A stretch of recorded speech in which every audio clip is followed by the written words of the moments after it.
కరీంనగర్ కాంగ్రెస్లో కార్పొరేటర్ అభ్యర్థిత్వం దక్కడం అదృష్టమని, ఇది ఎమ్మెల్యే పదవితో సమానమని ఎమ్మెల్యే నాయిని రాజేందర్ రెడ్డి పేర్కొన్నారు. నగరంలో మేయర్ పీఠం కైవసం చేసుకోబోతున్నామని ఇంటెలిజెన్స్ నివేదికలు చెబుతున్నాయని హర్షం వ్యక్తం చేశారు. వారం రోజులు అభ్యర్థులు నిద్రాహారాలు మాని కష్టపడాలని రేపటి బహిరంగ సభకు 10,000 మందిని తరలించి విజయవంతం చేయాలని ఆయన పిలుపునిచ్చారు.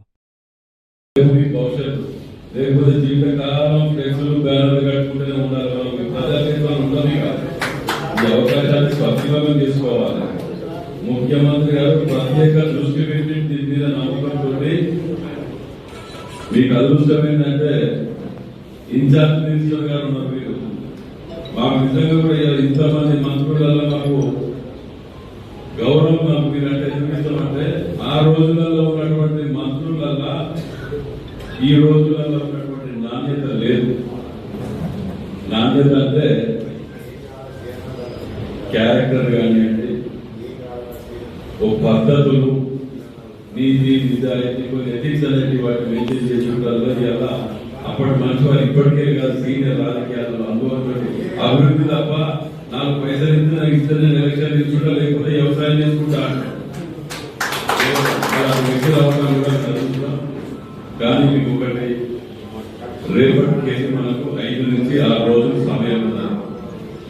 మొట్టమొదట రేపటి మన రేవంత్ రెడ్డి గారి మీటింగ్ డివిజన్లకి మీ అందరూ కూడా వీలైనంత శక్తి తగ్గట్టు తీసుకొని వాడికి వస్తే వాళ్ళు ఇచ్చే సందేశాన్ని వింటే కూడా వాళ్ళు మార్పు వచ్చి మనకు ఓటు పడే అవకాశం కూడా ఉంటుంది. 2 తీర్ల మనకు ఉపయోగం ఉంటుంది. కాబట్టి కంపల్సరీ అందరం కలిసి సక్సెస్ చేయడానికి మీటింగ్ ని ప్రతి ఒక్కరు పూర్తి స్థాయిలో ఉండండి. దానికి మరి సిటీ ప్రెసిడెంట్ గారు కానివ్వండి, ఇన్ఛార్జ్ గారు రాజేంద్ర గారు కానివ్వండి, మీరందరూ కూడా కంపల్సరీ మీరే బాధ్యత తీసుకొని కలిసి సిటీ నుంచి 10,000 మందిని మీరు అందరితో ఏ విధంగా అనేది కంపల్సరీ మనం మీటింగ్ పెట్టినా వదిలేస్తాం అయిపోయింది అని ఎవరు జాగ్రత్త వాళ్ళు వస్తారులే అనుకుంటే అది ప్రతి ఒక్కరికి నష్టమే. కాబట్టి మీటింగ్ సక్సెస్ చేసుకోవడం ఒకటి. రెండోది, కార్పొరేషన్ ఎన్నికల్లో మీకు ముఖ్యమంత్రి గారు, మంత్రి గారు, మేము అందరం ఇక్కడ వారం రోజులు ఎక్కడికి ఇంటికి పోకుండా ఇక్కడనే మా కార్పొరేటర్లు కానీ, వరంగల్ జిల్లా కార్పొరేటర్, సార్వాల కార్పొరేటర్ ఆల్రెడీ వచ్చింది కూడా ఇక్కడికి.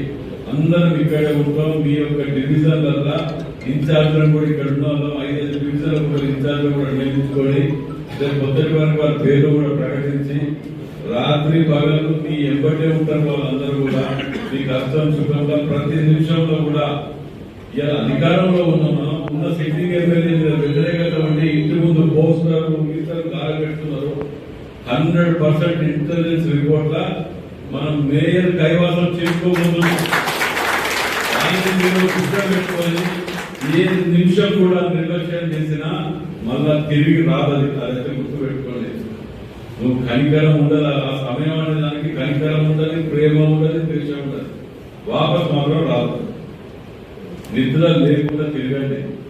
నేను ఉదయం పొద్దుగా మా ఎలక్షన్ ఫస్ట్ టైం నిల్చున్నది. ఎలక్షన్ మొత్తంలో కూడా పొద్దుగా 5 గంటలకు వచ్చి కూడా బ్రష్ చేసుకొని మళ్ళీ ఛాయ్ తాగి మళ్ళీ స్నానం చేసి అవసరపడి తిరిగిన సందర్భాలు ఎందుకంటే మళ్ళీ రావు. ఈ నెల దానికి అవకాశం వచ్చింది, దాన్ని యూజ్ చేసుకోకపోతే మాత్రం ఇదైతే 100% నిర్ణయిస్తున్నాం. రిపోర్ట్లో నిన్న వచ్చిన రిపోర్ట్లలో కూడా మంత్రివర్గం కూడా చెప్తున్నాము. ఆశ్చర్యకరమైన నిజాలు ఇక్కడ మైనార్టీ చోట్లు కూడా ఎక్కువ ఉన్నాయి. మన అంత పెద్ద ఇష్యూ జరిగింది. దాన్ని మైనార్టీ అధ్యక్షులు దాన్ని మీరు కొద్దిగా మనకు ఆ కాన్స్టిట్యున్సీలో కౌన్సిలింగ్ చేసినటువంటి ఇన్సిడెంట్ ఉన్నాయి. ప్రెస్ మీట్ పెట్టి అయిపోదు. అవి కొద్దిగా వాటిని ప్రజలకు తీసుకోవడానికి సోషల్ మీడియాలో ప్రజలకు ఇచ్చేది. ఇక్కడ ఎందుకంటే దీనిని మనం ఎట్టి పరిస్థితుల్లో వదులుకోవడానికి వీలు లేదు అనే దాన్ని మాత్రం కంకణం కట్టుకొని బయలుదేరినట్టు తప్ప 5 రోజుల సమయంలో అందరం ఇక్కడనే ఉంటాం. మంత్రి గారు కానీ ముఖ్యమంత్రి గారికి వచ్చినాక కూడా కావాల్సిన నిధులు ఇస్తాడు చెప్పుకోవడానికి సభలక్ష ఉందని మనం చేసినటువంటి 10 నెలల వాళ్ళు ఏం చేశారు? గుట్టలు తోపుకున్నారు, లేదా టీవీ తోపుకున్నారు, వీళ్ళు దోసుకున్నాడు, ఆర్టీసీ ల్యాండ్ పత్రాలు పెట్టి ఇవి చేసుకున్నారు తప్ప వీళ్ళు చేసింది ఏముందని. మనం చేసిన మీరు 2 ఏళ్ళ సగం వాళ్ళ దానికంటే ఎక్కువ కానీ చెప్పుకోవడానికి ఇదైపోతున్నాం. కాబట్టి దయచేసి రేపటి ప్రోగ్రామ్ సక్సెస్ చేయండి. తదుపరి కార్యక్రమం ఇన్ఛార్జులు మీ యొక్క డివిజన్ల రోజు మేము తిరిగి 5 రోజులు మీ వెలువెంట ఉండి వాటిని ఏ విధంగా పోవాలో మీరు కూడా ఏమైనా ఇబ్బందులు ఉంటే మాకు చెప్పండి. నేను కూడా తప్పకుండా మీతో పాటు ఉంటామని సెలవు.